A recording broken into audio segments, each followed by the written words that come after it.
Bonjour à tous, je suis ravie de vous retrouver aujourd'hui pour cette deuxième vidéo dans laquelle je vous parle des coulisses de la création de ma marque de patron Atelier Brisane. Avant toute chose, je voulais vous remercier pour vos gentils retours et encouragements, ça m'a fait très plaisir et ça m'a bien motivée pour la suite. Depuis la dernière fois, j'ai bien avancé sur le sujet de la newsletter puisque la première a été envoyée le 10 juillet. Maintenant qu'elle est mise en place, vous me retrouverez sous ce format une fois par mois environ. En ce qui concerne le patron de la blouse et Noé, ça a bien avancé. Je crois que je suis enfin satisfaite du rendu sur l'ensemble des tailles, donc du 32 au 56. C'est une petite victoire car ce n'était pas une mince affaire. Ça m'a pris plus de temps que prévu car je manquais globalement de temps à consacrer à ce projet. Léonie est entièrement avec moi et il faut bien que je dorme. En plus de ça, on est mi-juillet et je suis malade, ce qui n'aide pas à faire avancer les choses.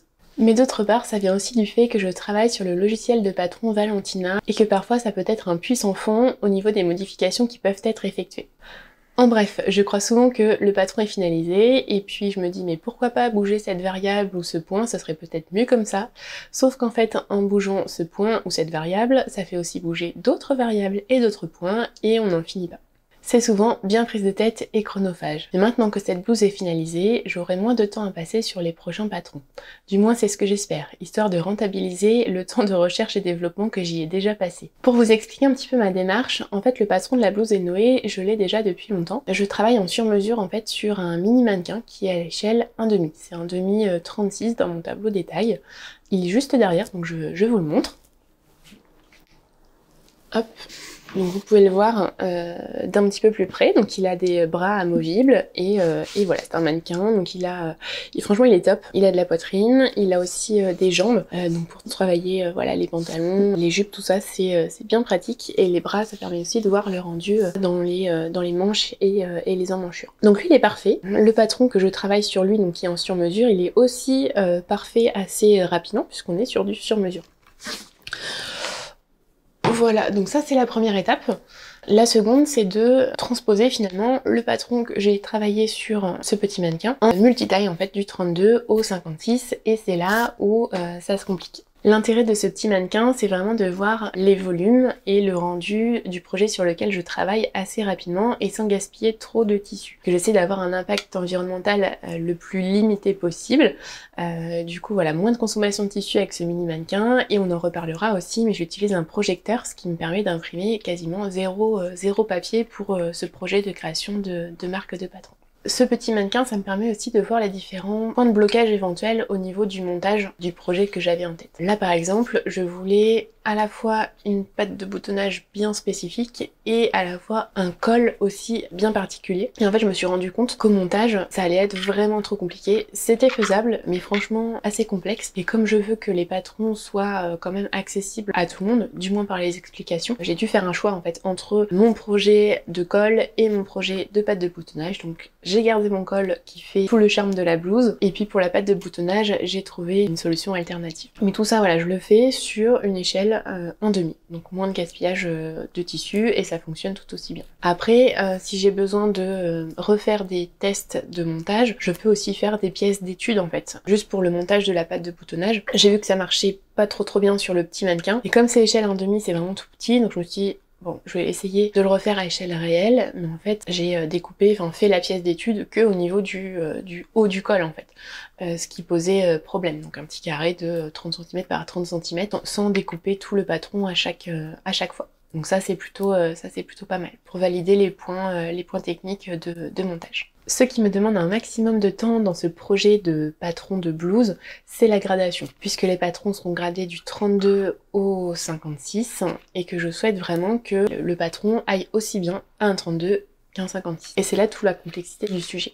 Le logiciel Valentina permet de le faire. Chaque taille aura une gradation spécifique. En fait, il n'y aura pas de gradation linéaire du 32 au 56. C'est pas possible. Le corps humain, je pense que vous le savez, n'évolue pas de la même façon entre un 32 et un 34 qu'un 34 et un 56 par exemple. Donc il y a vraiment une gradation quasiment propre pour chaque taille ou groupe de 2 tailles. On est vraiment sur de la gradation individuelle par taille. Et ça c'est vraiment grâce au logiciel Valentina qu'on peut faire ça. Et comme c'est mon premier patron patron commercialisé en 13 tailles, je vérifie absolument tout, que ce soit les courbes, les points, les évolutions, la cohérence de la gradation sur l'ensemble des tailles.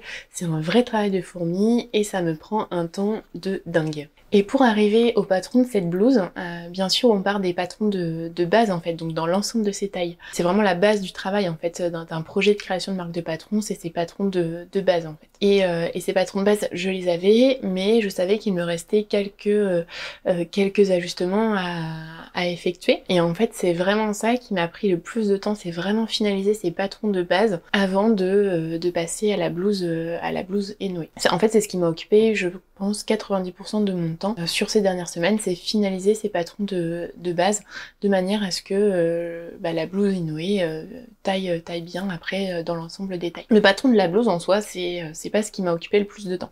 Ça a été assez facile à mettre en place. Le plus long, c'est vraiment la gradation et la cohérence de la gradation sur l'ensemble des patrons de base. Donc pour ces patrons de base, je me suis aidée d'un logiciel 3D en fait, sur lequel j'ai pu tester les patrons de base sur plusieurs tailles, donc sur les tailles 34, 40, 44, 48 et 52. Donc j'ai testé en 3D 5 bases pour voir le rendu. Donc la 3D c'est très bien, ça permet d'avoir un premier aperçu. C'est pas miraculeux non plus, puisqu'en fait on a un mannequin, une sorte d'avatar, corps de femme en 3D, sur lequel on vient positionner notre patron de base ou tout autre patron finalement qu'on aura déterminé. Donc le patron est issu du logiciel Valentina et je le transpose sur le logiciel de 3D. Les avatars sont paramétrables aux mesures qu'on souhaite, donc on peut modifier le tour de poitrine, le tour de hanche, le tour de taille, finalement quasiment toutes les mesures de l'avatar on peut les modifier. Donc c'est plutôt pas mal. Par contre, cette modification des avatars est ultra complexe en fait, pour que ça ressemble vraiment à quelque chose d'humain. Finalement, dès qu'on bouge une valeur, il y a souvent toutes les autres valeurs qui bougent et ça ressemble plus à rien, donc c'est vraiment complexe. J'ai réussi à modifier pas mal de choses pour que ce soit cohérent. Par contre, la seule valeur qui vraiment moi me pose problème, c'est la notion de carrure. C'est une valeur qu'on peut pas modifier dans le logiciel, ou du moins j'ai pas trouvé comment la modifier. Carrure devant et carrure dos, et pour moi une des valeurs les plus importantes finalement dans le modélisme. Donc la valeur elle est mise automatiquement en fonction des autres valeurs que j'ai mis dans le mannequin, mais ça correspond pas clairement à mes valeurs de carrure, donc c'est un peu faussé sur ce point-là. Par contre sur tout le reste c'est plutôt cohérent. Donc voilà, la 3D c'est pas idéal franchement, pas la solution miracle du moins pour moi, et aussi peut-être par rapport à mon niveau de compétence puisque je suis pas experte dans le sujet, mais je m'en sers voilà comme une aide puisque j'ai pas de corps humain finalement à ma disposition dans l'ensemble des tailles, donc c'est voilà, c'est un peu compliqué et ça permet quand même d'avoir un premier test de ces bases. Mais ça remplace absolument pas finalement les tests ensuite sur de vrais corps humains, sur le patron Enoé qui seront proposés, et ça je vous en reparle après. Donc une fois que j'étais satisfaite finalement du rendu 3D sur l'ensemble des tailles que j'avais déterminées, j'ai cousu une toile sur ma taille finalement pour voir le rendu sur moi. Donc normalement je fais une taille 40, il y a quelques mois je faisais une taille 40, et là avec la grossesse, le postpartum, tout ça, j'ai pas retrouvé mes mensurations, donc franchement c'est assez déroutant et complexe puisque j'avais mes habitudes sur la taille 40 et avec mon corps on va dire d'avant et là voilà, ça a un peu changé à tous les niveaux, donc on fait avec. Là pour le coup, pour cette blouse là, je l'ai testée en taille 42 qui correspondait le plus au niveau du tour de poitrine, donc je suis partie là-dessus. J'ai testé ma toile, suite à quoi j'ai encore fait quelques petites modifications, comme quoi voilà, la 3D c'est pas idéal, le corps humain c'est quand même pas mal. Donc voilà, j'ai refait quelques modifications et là maintenant j'en suis à l'étape de coudre ce que j'appelle finalement le premier vrai prototype. Là j'utilise vraiment un joli tissu, donc j'ai choisi un tissu Vichy, petit Vichy noir et blanc. C'est hyper agréable de coudre son vêtement sur un joli tissu quoi. La toile à patron, c'est pratique, ça coûte pas cher. J'ai acheté un rouleau chez Mercerine, une boutique à Nantes, 4,50€ je crois le mètre, donc vraiment pour la toile à patron. Même si j'en utilise pas trop grâce au logiciel 3D et au petit mannequin derrière moi, j'en utilise quand même forcément. Donc c'est quand même bien comme première étape, mais franchement venir coudre sur un vrai tissu qui nous plaît, là en l'occurrence un petit coton, voilà, un petit coton fin et léger, c'est quand même bien plus motivant pour coudre le projet. Voilà, là j'en suis à cette étape là. En même temps que je fais cette étape de coudre le patron sur le tissu, on va dire, du prototype, je prends des notes en fait pour le montage. En parallèle de la couture, je prépare le pas à pas qui sera présent sur le livret. Donc là il n'y a aucune mise en page, hein, c'est vraiment je prends des notes sur l'ordi en même temps que je couds pour pouvoir ensuite après retravailler la rédaction et puis ensuite mettre en forme. Ça sera l'objet de la prochaine vidéo puisque j'y suis pas encore, ce sera dans les prochains jours finalement. Dès la semaine prochaine, je vais pouvoir m'y mettre. Donc une fois que j'aurai validé le patron sur l'ensemble des tailles que j'ai testées en 3D et sur la taille réelle sur moi, je considère que c'est ok et que je peux passer finalement à la mise en page des planches à patron sur les 3 formats proposés, donc à savoir le A4, le A0 et le format projecteur. Donc il y aura ces 3 formats-là à travailler, donc c'est des extractions finalement des différents fichiers issus de Valentina. Donc il y a un fichier par taille, donc il y aura 13 fichiers qu'il faudra ensuite mettre en page. Donc je le fais à l'aide du logiciel Illustrator. Donc il faut travailler à la fois la mise en page pour que ce soit joli et aussi travailler les fichiers calques puisqu'il y aura un calque par taille pour pouvoir vous aider finalement dans l'impression et faire en sorte de n'imprimer qu'une ou 2 tailles suivant ce que vous souhaitez, les modifications. Parfois vous pouvez être entre 2 tailles, donc ça peut être intéressant d'en imprimer 2 ou 3 si vous êtes entre 3 tailles sans forcément aller imprimer l'ensemble des 13 tailles puisque ça fera vraiment beaucoup. Et peut-être que je vais me rendre compte aussi à ce moment-là que je vais faire 2 groupes de tailles, ça je sais pas encore. Tout dépendra la place que ça prend sur ma planche de patron. Comme je propose 13 tailles, peut-être que l'ensemble des 13 tailles ne vont pas rentrer sur un A0 ou alors ça prendra trop de place. Voilà, ça je sais pas encore, je vais tester ça dans les prochaines semaines. Et puis aussi il faudra vérifier qu'il ne manque rien, et ça c'est la vérification principalement d'écran. On n'est jamais à l'abri qu'il y ait des crans qui sautent au moment où on va déplacer les fichiers sur Adobe, sur Illustrator. Donc voilà, ça il faut vraiment faire attention que dans chaque taille, il y ait absolument tous les repères, toutes les lignes, toutes les courbes, que rien n'est sauté. Donc ça c'est vraiment aussi un travail qui va prendre un petit peu de temps. Donc en parallèle de ce travail-là, je vais commencer à travailler aussi sur le plan de coupe. À savoir que très certainement je vous proposerai plusieurs plans de coupe en fonction des tailles, puisque voilà, si on fait un 56, on aura besoin de plus de tissu qu'une taille 32 forcément. Et l'idée c'est de vous faire gaspiller le moins de tissu possible, donc de vous proposer vraiment des plans de coupe qui soient les plus ajustés en fonction des différents groupes de taille. Donc peut-être qu'il y en aura 2 ou 3 en fonction de la place que ça prend. Pour l'instant je me rends pas encore forcément compte. Il reste encore pas mal de choses à faire comme vous pouvez le voir, et notamment aussi, j'en ai pas parlé, mais la mise en page des livrets.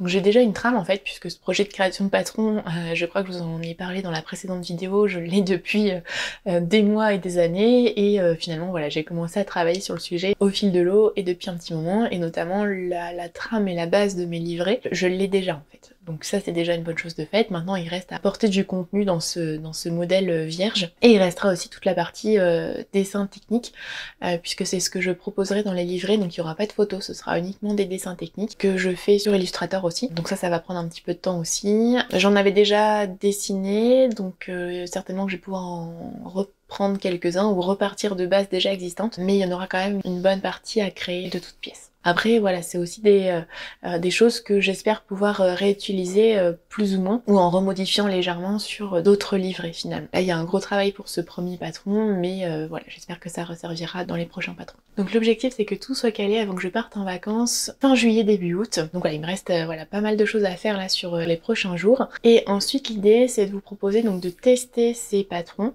sur une période qui irait du 17 août au 8 septembre.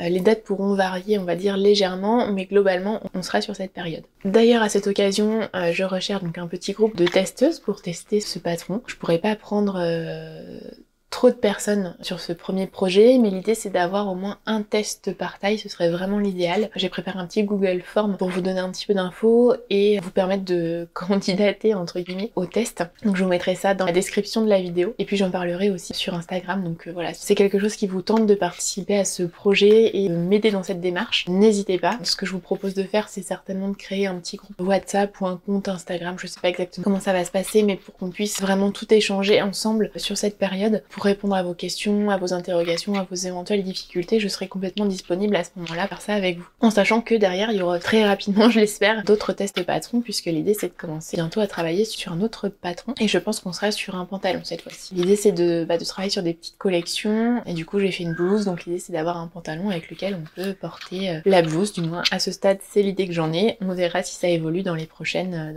semaines. Bien sûr, si vous m'aidez dans ce projet avec les tests de patron, je vous enverrai bien sûr les fichiers qui seront les plus aboutis possibles. L'idée c'est pas de vous envoyer un brouillon. Vous aurez les planches à patron, vous aurez le livret avec les explications, tout ça, pour que vous puissiez tester, on va dire, dans des conditions réelles. Et puis ensuite, en fonction des retours et des modifications qui seront faites suite à ça, vous aurez bien sûr les versions finalisées des patrons à la fin. Et voilà où j'en suis pour le moment. Donc j'espère que lors de la prochaine vidéo, je vous dirai que ce premier patron est finalisé et que le second a bien avancé. On verra où est-ce qu'on en sera. Donc la prochaine vidéo ce sera certainement début septembre puisque je pars en vacances début août et puis fin août de toute façon j'aurai Martin et Léonie qui seront avec moi donc ça va être plus compliqué d'avancer. J'essaie vraiment de pas me mettre trop de pression avant début septembre et l'entrée de Léonie à la crèche. C'est pas toujours évident j'avoue puisque j'ai envie que ce projet avance et en même temps j'ai envie de profiter de ces dernières semaines voilà tous ensemble. On fait au mieux et puis le mois de septembre je compte bien dessus pour faire avancer un maximum les choses parce que voilà dans l'idée j'avais prévu la sortie des patrons fin octobre, début novembre, donc l'idée c'est de pas trop décaler. Donc en fait il me restera vraiment que 2 mois pour faire avancer cette première collection de patrons. Mais on y croit, on va y arriver. Donc je vous retrouve début septembre et puis d'ici là, il me reste à vous souhaiter donc de passer de bonnes vacances, un bel été. Je vous dis à très vite. Si cette vidéo vous a plu, n'hésitez pas à liker, à mettre un commentaire ou à vous abonner pour être sûr de ne pas manquer les prochaines. En attendant, vous pouvez aussi me suivre sur Instagram.